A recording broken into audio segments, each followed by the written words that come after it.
You on my YouTube channel अपनी English by Sharad Dixit.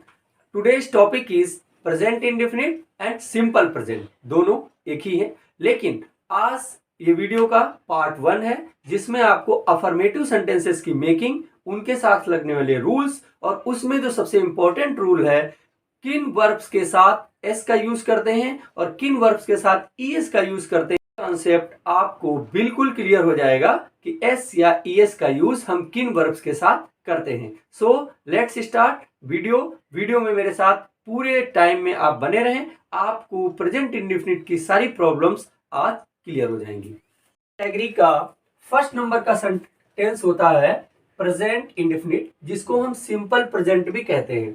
तो first of all तो आपको ये समझ लेना है कि simple present it means present indefinite के टेंस के सेंटेंसेस की पहचान क्या है। आप कैसे पहचानेंगे कि ये प्रेजेंट इंडेफिनिट है, तभी आप उनके रूल्स को फॉलो कर पाएंगे। तो देखिए क्या क्या इनकी कुछ पहचान है। नंबर 1 ये होता है कि सब्जेक्ट के द्वारा कोई सामान्य काम इस टेंस में किया हुआ बताया जाता है। इट मींस जैसे वो जाता है, वो खाता है, वो बैठता है, वो सोता है, वो पढ़ता है, इस टाइप के सेंटेंसेस आपको प्रेजेंट इंडेफिनिट में सिंपली आते हैं। दूसरा पॉइंट क्या है, सब्जेक्ट की आदत या स्वभाव के बारे में बताया जाता है कि वो कैसे काम करता है, ये उसकी हैबिट टाइप की है। जैसे कुत्ते भौंकते हैं, सांप रेंगता है, घोड़े दौड़ते हैं। इट मींस कभी आपको उनके सिंपल हैबिट्स या स्वभाव इट मींस नेचर के बारे में डिफाइन किया जाता है। ये इसकी सेकेंड कैरेक्टरिस्टिक्स है, दूसरी पहचान है। तीसरी पहचान इसकी ये है कि इसकी जो मेन वर्ब्स होती है उसके एंडिंग में ता है, और जैसे आई के साथ यूज होगा तो ता हूं, मैं जाता हूं, मैं पढ़ाता हूं, इस टाइप के सेंटेंस आएंगे। ती है अगर फीमेल होगा तो ता के स्थान पे ती का प्रयोग हो जाएगा, और अगर प्लूरल होगा तो ते का प्रयोग हो जाएगा, ते हैं। दौड़ते हैं, खेलते हैं, पढ़ते हैं, ऐसे सेंटेंसेस का यूज हो जाएगा। लेकिन यहां पे मैंने कहा था आप इस वीडियो को बिल्कुल भी मिस मत करना, आपको इसमें कुछ एडिशनल इंफॉर्मेशन मिलने वाली हैं कि कहाँ पे एक्सेप्शंस हैं, कहाँ पे हम कौन सा रूल फॉलो कर सकते हैं और कहाँ पे वो रूल हम फॉलो नहीं कर सकते हैं। अब देखिए एक इंटरेस्टिंग फैक्ट क्या है कि हमेशा ता है, ती है और ते हैं, ये प्रेजेंट इंडेफिनिट की पहचान होती हैं। जब भी किसी वर्ब में जैसे खेलना खेलता प्रेजेंट इंडेफिनिट हो गया, पढ़ना पढ़ता प्रेजेंट इंडेफिनिट हो गया, है, ती है, ते हैं, इन वर्ब्स के एंडिंग के जो प्रेजेंट इंडेफिनिट की मेन पहचान है, इसके 2 एक्सेप्शन हैं। वो एक्सेप्शन क्या है देखते हैं। एक्सेप्शन 2 वर्ब्स ऐसी हैं, एक वर्ब होती है जोतना और एक वर्ब होती है पोतना। इन वर्ब्स में आप देखेंगे अगर यहां पे हम ऐसा लिख दें जोतता है और पोतता है, अब देखना इसी का ता है का क्या प्रॉब्लम खड़ा हो जाएगा, जोता है और पोता है। अब देखना यह है कि यहां पर भी ता है और यहां पर भी ता है, लेकिन जो ये दोनों है मिडिल ऑफ, ये तो है इंडेफिनिट, मतलब काम हो रहा है, काम पूर्ण हुआ या अपूर्ण हुआ इसके बारे में मैं अभी इसके बारे में भी बात करूंगा। बट अभी आप ध्यान रखिए कि जोतता है या पोतता है, ये वर्ड अगर आएगा तो ये इंडेफिनिट होगा। लेकिन जोता है और पोता है, इसमें देखिए ता और ता दोनों में है, लेकिन ये परफेक्ट के सेंटेंसेस हैं। क्यों? इनके सेंटेंस से ही ये क्लियर हो रहा है कि वर्क हैज बीन डन, काम कंप्लीट हो चुका है, और वो आपको प्रेजेंट इंडेफिनिट के बजाय प्रेजेंट परफेक्ट के टेंस में क्लियर हो जाएगा। परफेक्ट का मीन्स ही ये होता है कि काम कंप्लीट हो चुका हो। तो ये एक्सेप्शन है, इनको भी आपको समझना। इस टेंस की एक और पहचान ये है कि काम के पूर्ण या अपूर्ण होने का बोध नहीं होता है। इट मीन्स सेंटेंस के काम से ये नहीं क्लियर हो पाता है कि काम अभी जारी है या काम कंप्लीट हो चुका है। इट मीन्स इसीलिए हम इसको इंडेफिनिट कहते हैं, और इंडेफिनिट का मतलब ही होता है अनिश्चित। मीन्स निश्चित नहीं होता है कि काम पूर्ण हो चुका है या काम जारी है। प्रेजेंट इंडेफिनिट की पहचान समझने के बाद अब हम आते हैं फर्स्ट कैटेगरी ऑफ सेंटेंसेस में, जिसको बोलते हैं अफर्मेटिव या पॉजिटिव सेंटेंसेस। इट मीन्स होता है सकारात्मक।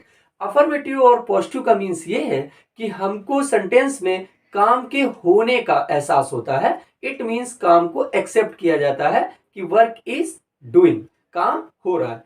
जब हम ये समझ जाएं कि सेंटेंस प्रेजेंट इंडेफिनिट में है और सेंटेंस अफर्मेटिव है, तो उसमें हमको कौन से रूल्स फॉलो करने हैं जिससे कि सेंटेंस प्रेजेंट इंडेफिनिट के अफर्मेटिव सेंटेंस को हम हिंदी टू इंग्लिश में ट्रांसलेट कर सकें, और अगर सेंटेंस इंग्लिश में भी लिखा है तो हम ये समझ पाए कि सेंटेंस पॉजिटिव है और सेंटेंस निगेटिव है या सेंटेंस इंट्रोगेटिव है। तो उनमें क्या क्या पहचान लगती है उनको आपको स्टार्ट से समझना है। देखिए क्या फॉर्मेट आएगा।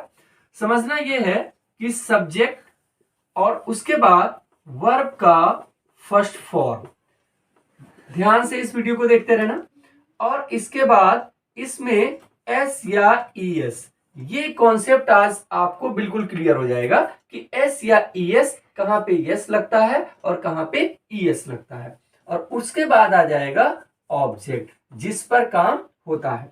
अब समझना क्या है, सब्जेक्ट जो है वो डूअर है, मीन्स सब्जेक्ट काम करता है। जो सब्जेक्ट के द्वारा होता है उसको हम वर्ब कहते हैं, और जिस पर काम होता है उसको हम ऑब्जेक्ट कहते हैं। और ऑब्जेक्ट के बाद यहां पे देखिए अफर्मेटिव सेंटेंसेस का जो एंडिंग होगा वो होगा फुल स्टॉप से। अब देखना यह है कि सब्जेक्ट होते हैं टू टाइप्स के। फर्स्ट होते हैं प्लूरल और सेकेंड कैटेगरी जो होता है वो होते हैं सिंगुलर। प्लूरल मीन्स होता है मेनी और सिंगुलर मीन्स होता है वन। इंग्लिश में टू टाइप्स के ही सब्जेक्ट होते हैं, मीन्स एक होते हैं सिंगुलर जो सिंगल को दिखाते हैं, वन को दिखाते हैं, और मोर देन वन मतलब टू हो, थ्री हो या थाउजेंड्स एंड लैक्स ऑफ हो, कोई भी होंगे वो सभी प्लूरल हो जाएंगे।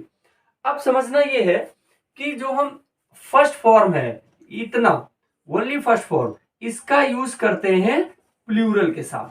अगर सब्जेक्ट प्लूरल है तो हमको ओनली वर्ब की फर्स्ट फॉर्म का यूज करना है।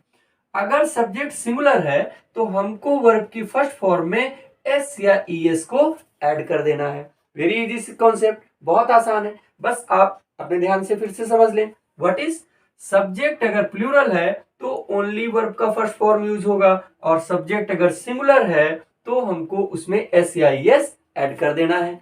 टाइप सेंटेंसेस के फॉर्मेट को समझने के बाद उसमें आपको एक जगह ये लिखा हुआ मिला था कि सब्जेक्ट वर्ब की फर्स्ट फॉर्म और एस या ई एस किसके साथ, सिंगुलर सब्जेक्ट के साथ।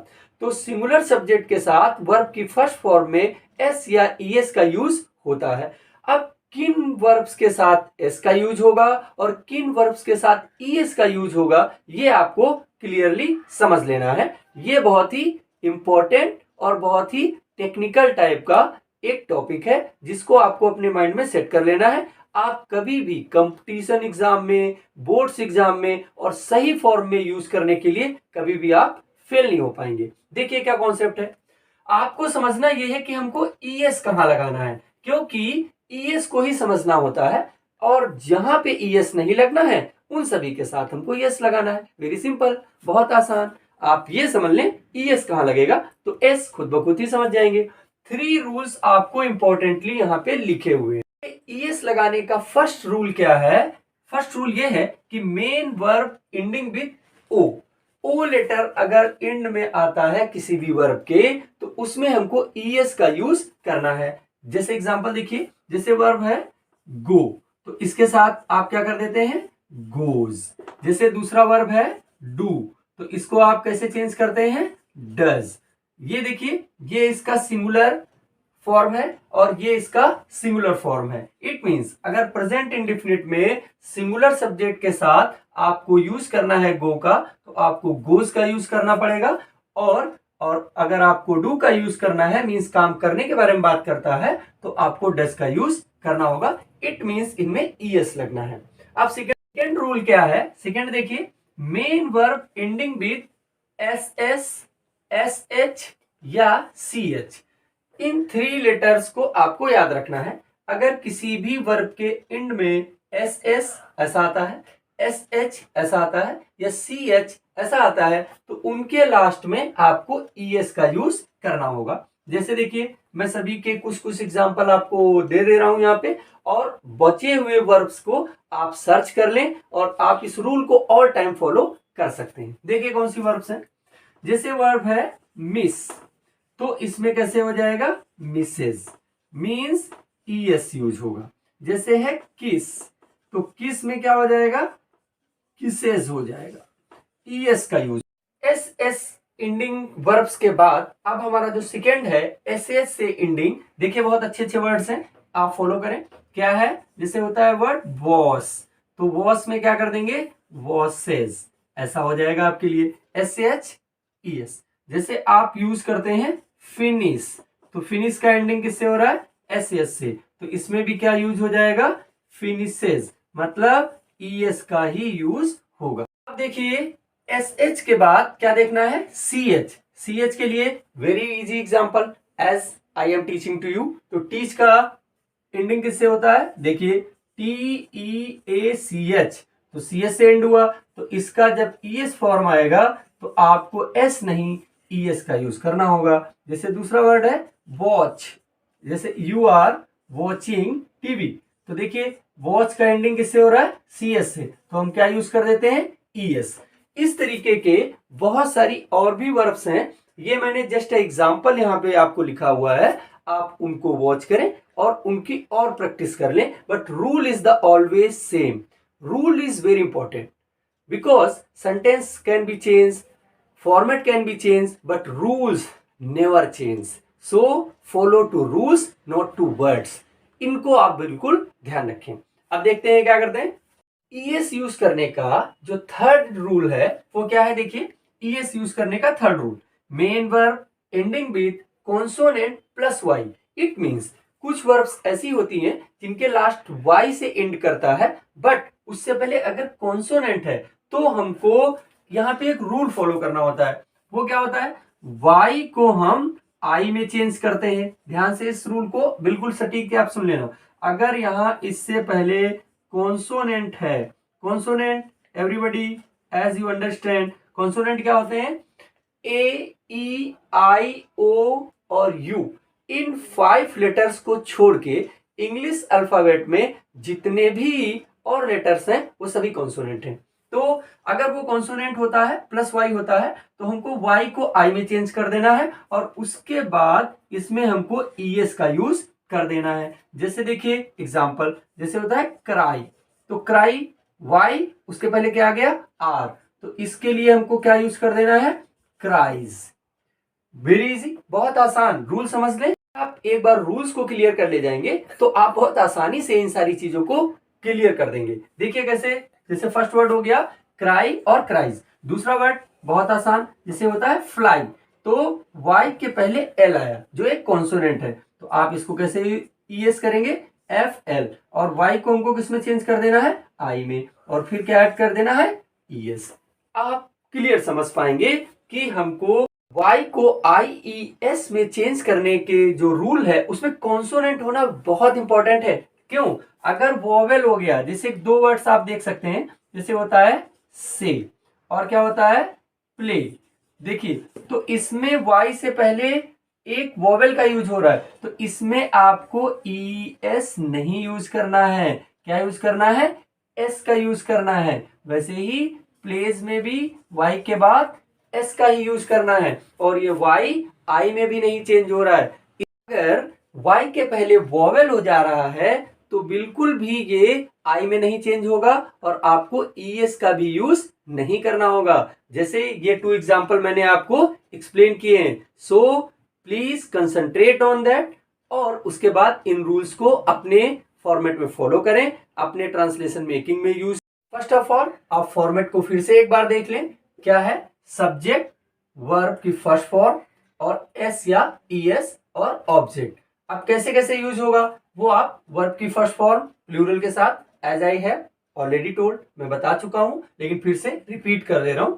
और एस या ईएस का यूज सिंगुलर सब्जेक्ट के साथ होगा। अब हम कैसे पहचानेंगे कि सब्जेक्ट सिंगुलर कौन है और प्लूरल कौन है? वैसे मैं अपने इस सिंगुलर और प्लूरल के कॉन्सेप्ट को अपने प्रोनाउंस के अपने वीडियो में क्लियर कर चुका हूं। प्लीज पहले आप उस वीडियो को मेरे देख लें।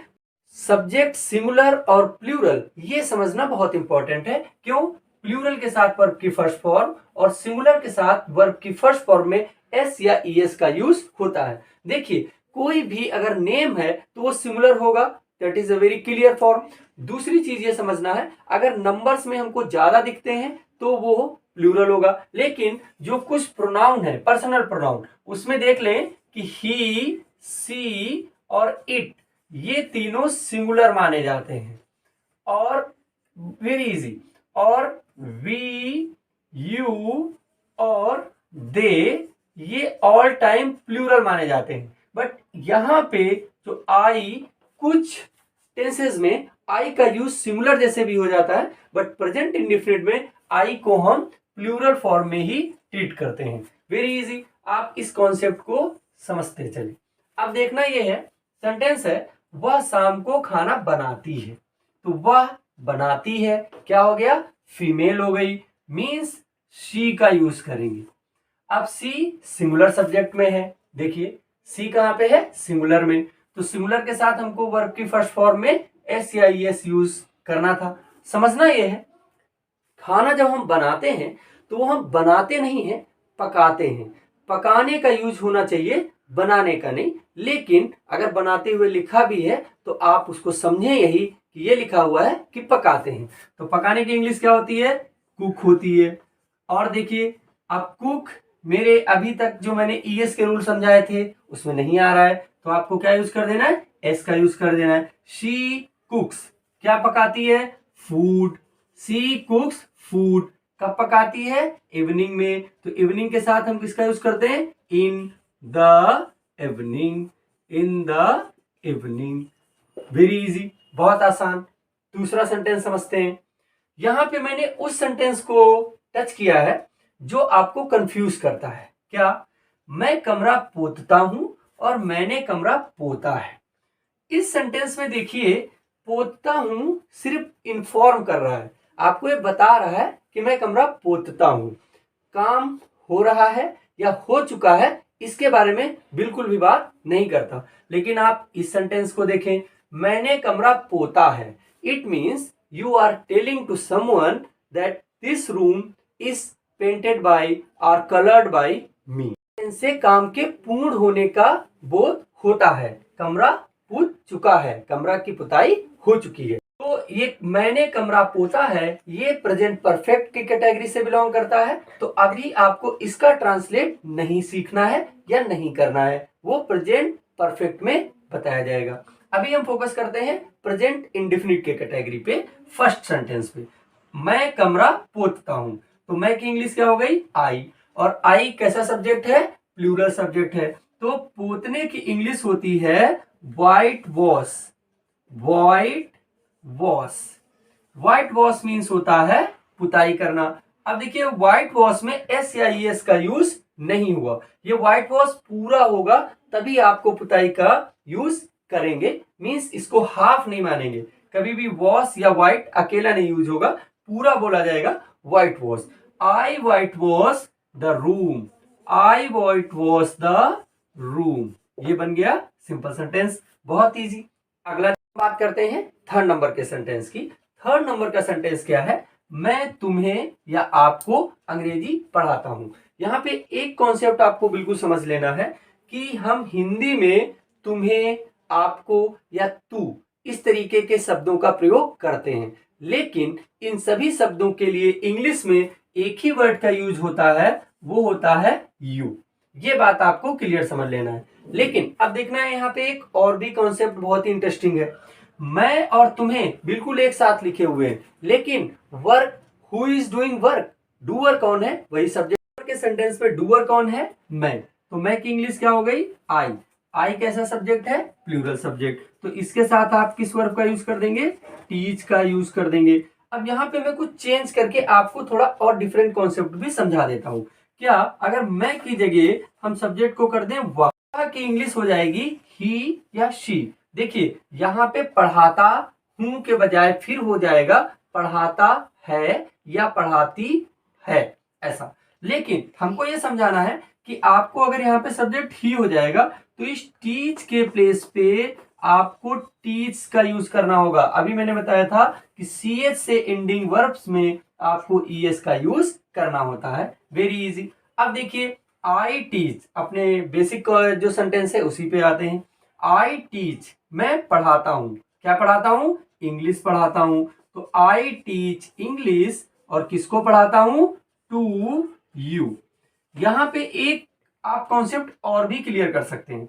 वो क्या है? पहले मैं इसको हटा देता हूं। अब देखना यह है कि आई टीच यू, अगर आप यू का यूज इस प्लेस पे करेंगे तो इंग्लिश का यूज उसके बाद हो जाएगा और सेंटेंस तब भी बिल्कुल सही होगा। अगर आपने इंग्लिश वर्ड का यूज पहले किया तो इस यू वर्ड से पहले आपको टू का यूज आवश्यक रूप से करना होगा। ये आपको एक बेसिक कॉन्सेप्ट को समझ लेना है। वैसे आप यू का यूज इस इंग्लिश से पहले भी कर सकते हैं, इसलिए इसमें कोई प्रॉब्लम नहीं है। ये था प्रेजेंट इंडेफिनिट के अफर्मेटिव टाइप ऑफ सेंटेंसेस का video means part 1 of present indefinite. और इसके जस्ट बाद मैं अपना नया वीडियो डेवलप करूंगा जिसको होगा present indefinite, negative and interrogative type of sentences. It means part 2 of present indefinite. So thanks for watching my video.